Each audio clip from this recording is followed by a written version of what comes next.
Recently, the CEO of Juul e-cigarettes issued a half-hearted apology to parents whose teens became addicted to nicotine thanks to his company's products. But the truth is that just like tobacco, this was all part of the plan.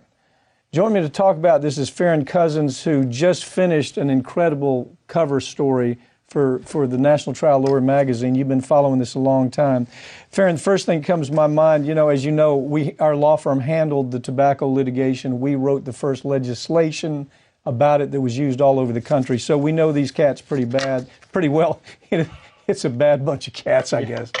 Give me your take on these people that are showing up with illnesses and a couple of deaths already. Yeah, just in the last week or so, we have seen, I think, 193 different people across 22 different states. One of them in Illinois, a man is dead now. And it's because of some kind of mysterious vaping-related, they believe, disease. But the reason we start by saying that is because now we got to go back and talk about what's going on with vaping. And on the federal level, from the federal government, the answer is really not much at all. There are few regulations, if any, on what can be in these vaping liquids, what goes in there, what people are consuming, how much nicotine it can have. And now, after we've been warning for years about the lack of regulations, now we're starting to see the consequences, and they have piled up in the last week. Yeah, let me back up. We started doing this story 3 or 4 years ago. Right. As soon as it came on the market, we said, look, here are the problems. And then the problem is you have this cult.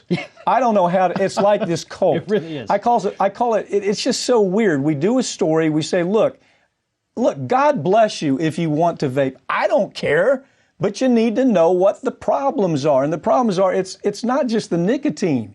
It's all the other chemicals that are included in that liquid that you're vaping. Yeah. It's the fact that your body has no magnitude response. In other words, if you're smoking a cigarette, you smoke too much, you get respiratory issues. You get the lightheadedness coming on. Not with vaping, because it's coming in your system so bad. So here's the point. I know doing this story, all these people are going to come out. How dare you talk about vaping? Because it is a cult. I swear it is a cult.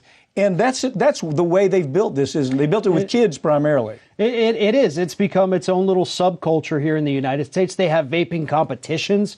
They have conventions. And, of course, these conventions are sponsored by the vaping companies.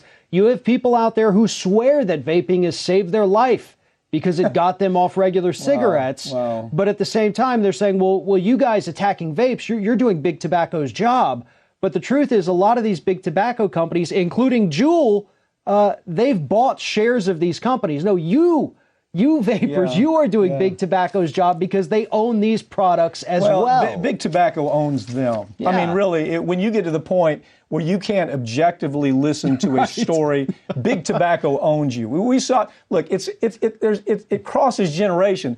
Happened to the baby boomers. When we first started the tobacco litigation, we were the villain because we uncovered all these documents that showed that they had hired doctors to tell the lie. They created literature that told the lie.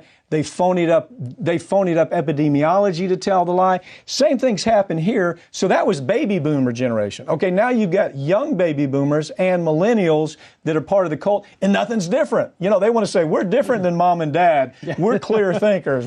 We certainly can see it. All you got to do is look at the science here, okay? Yeah. You look at the chemicals that are included in there. How about this? What about the fact that in different parts of the country, you have independent vaping companies that mix their own chemicals? Talk about that. Right. See, and that's a big part of the problem. And this could be what's linked to all these vaping illnesses we see.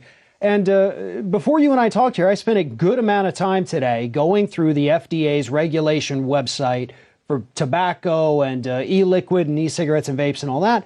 There was not a single thing I could find going through their website on regulations about any form of federal regulation on what can or cannot go into these vaping liquids. So these people who are out there independently mixing these, you walk into one of those vape shops that pops up on the corner every 5 months these days, they're mixing them in-house. So you're putting your life, your lungs, in the hand of some random person behind a counter who says, oh, let me give you, this will taste good. Yeah. But there's heavy metals, there's diacetyl. We know that there are cancer-causing compounds as well.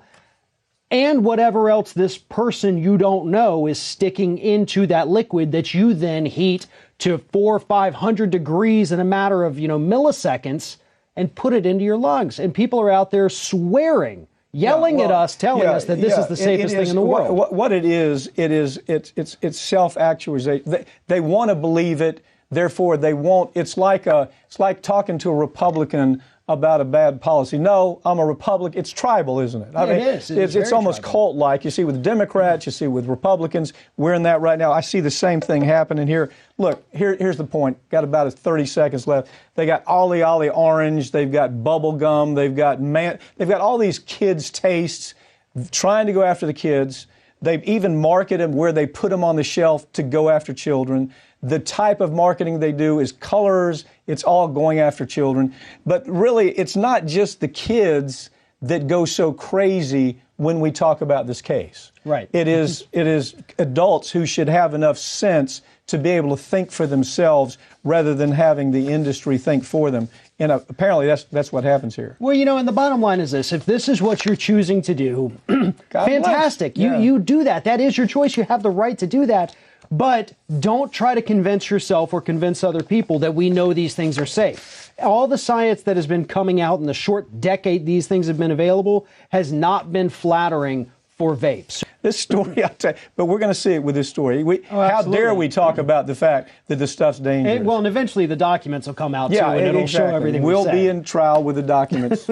While Roundup continues to cause cancer all over this country, Monsanto continues to make huge profits off a product that they clearly know is dangerous. If you were exposed to Roundup and then developed non-Hodgkin's lymphoma, you may be entitled to financial compensation.